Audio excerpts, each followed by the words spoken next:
Chapter 9, The Tournament.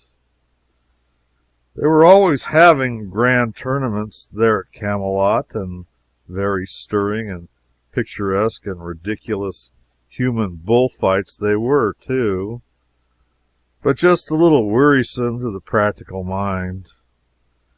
However, I was generally on hand for two reasons. A man must not hold himself aloof from the things which his friends and his community have at heart, if he would be liked, especially as a statesman, and both as a businessman and statesman I wanted to study the tournament and see if I couldn't invent an improvement on it.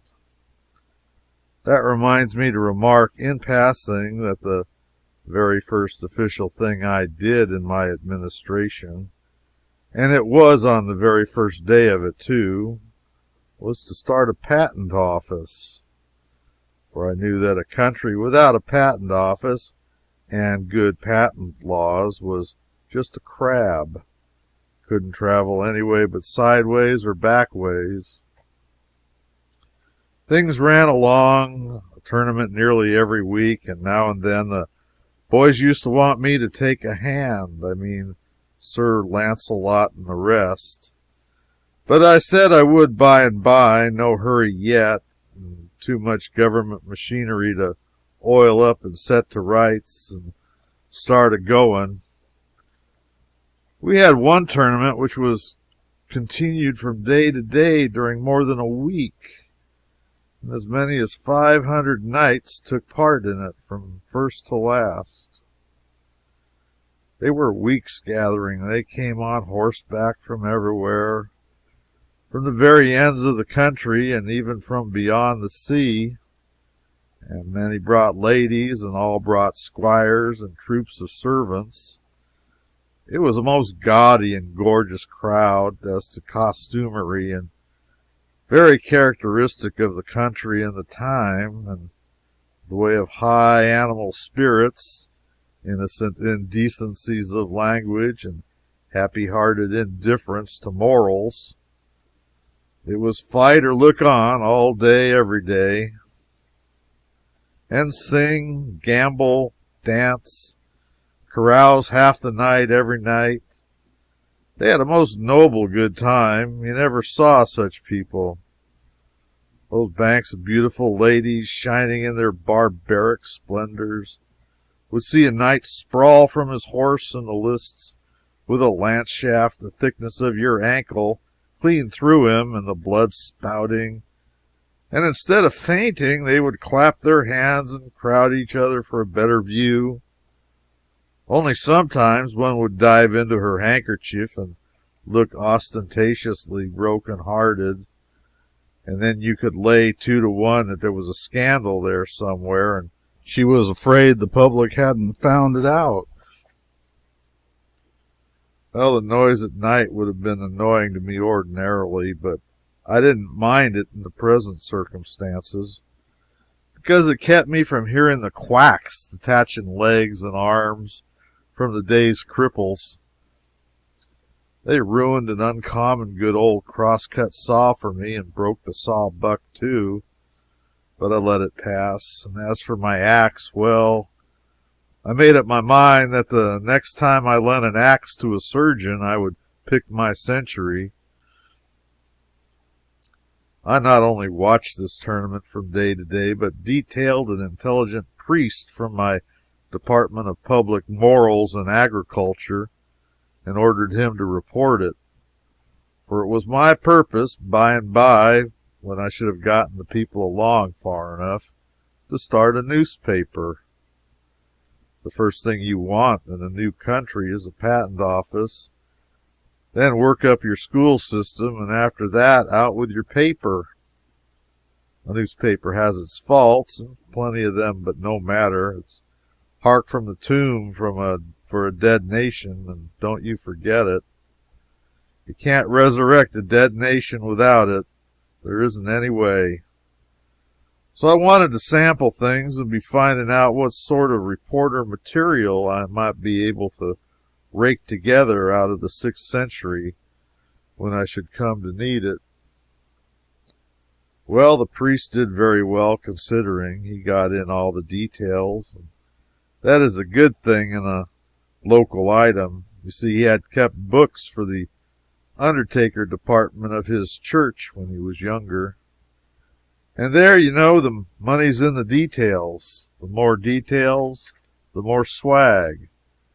Bearers, mutes, candles, prayers, everything counts.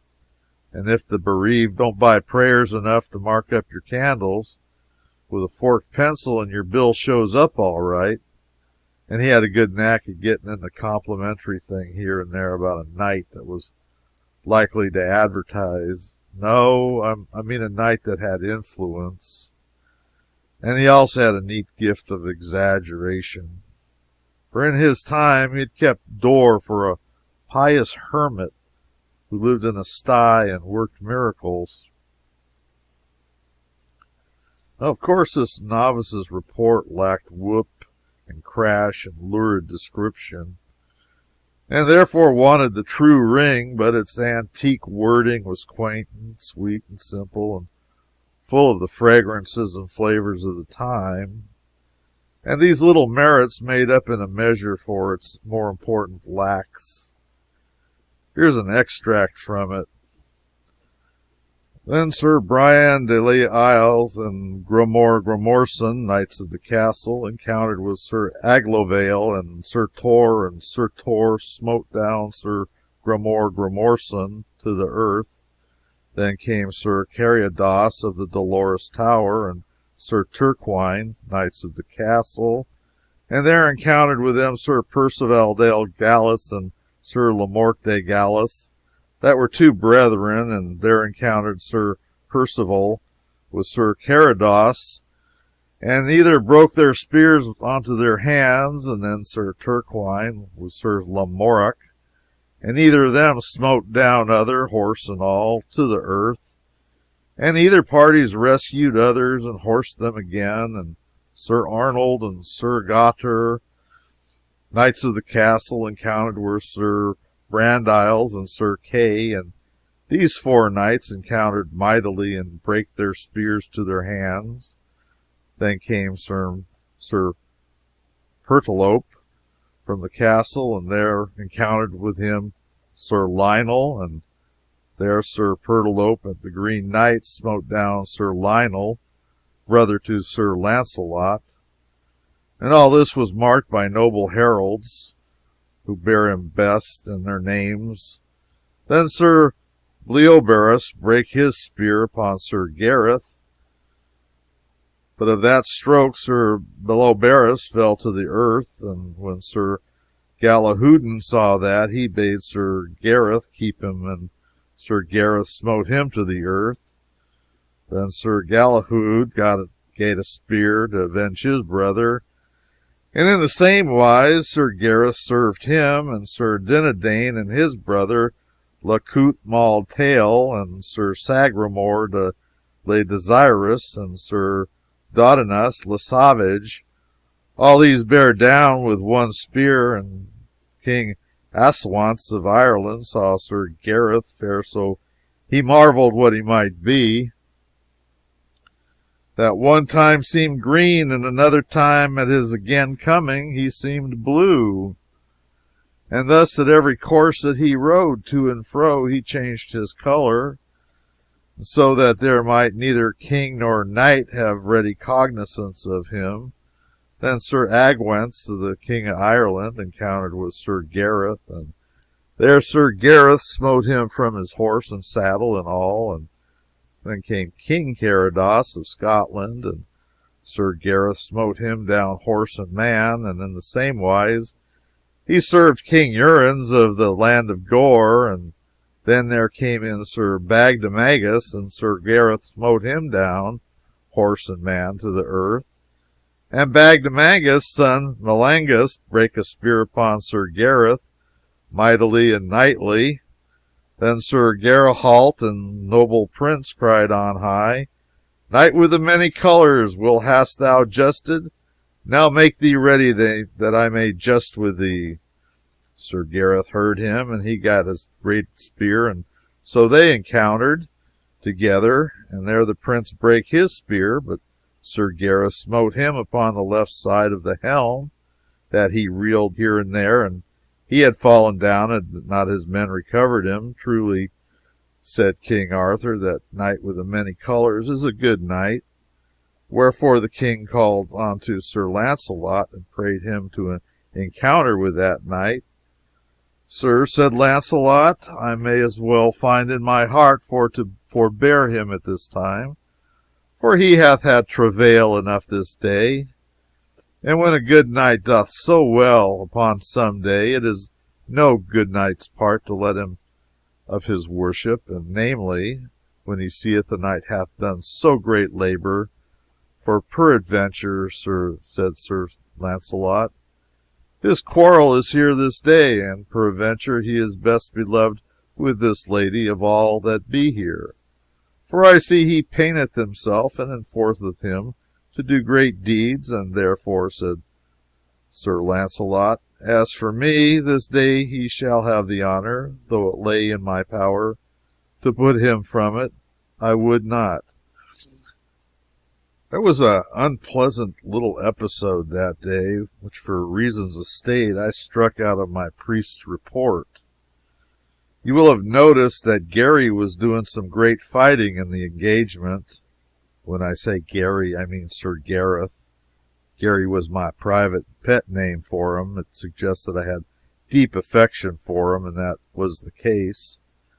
But it was a private pet name only, and never spoke aloud to anyone, much less to him, being a noble. He would not have endured the familiarity like that from me. Well, to proceed, I sat in the private box set apart for me as the king's minister, while Sir Dinadan was waiting for his turn to enter the lists. He came in there and sat down and began to talk, for he was always making up to me because I was a stranger, and he liked to have a fresh market for his jokes, the most of them having reached that stage of wear where the teller has to do the laughing himself while the other person looks sick. I had always responded to his efforts as well as I could, and felt a very deep and real kindness for him.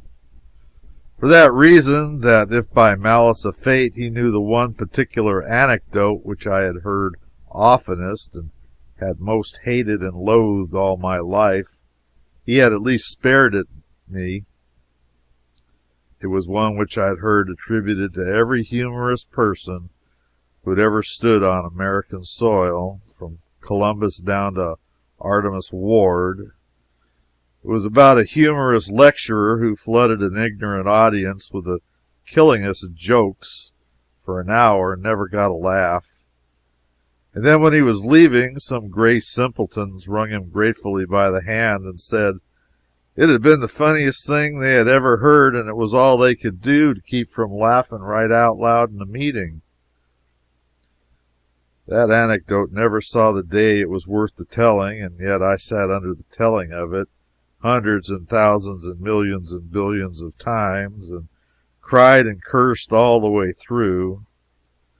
Then you can hope to know what my feelings were to hear this armor-plated ass start in on it again in the murky twilight of tradition, before the dawn of history, even while Lactantius might be referred to as the late Lactantius, and the Crusades wouldn't be born for 500 years yet.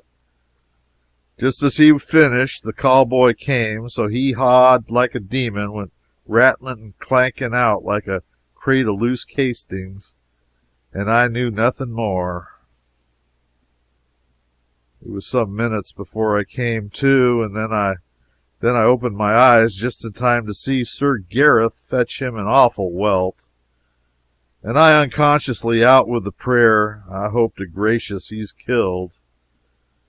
But by ill luck, before I got half through with the words, Sir Gareth crashed into Sir Sagramor le Desirous and sent him thundering over his horse's crupper. And Sir Sagramor caught my remark and thought I meant it for him.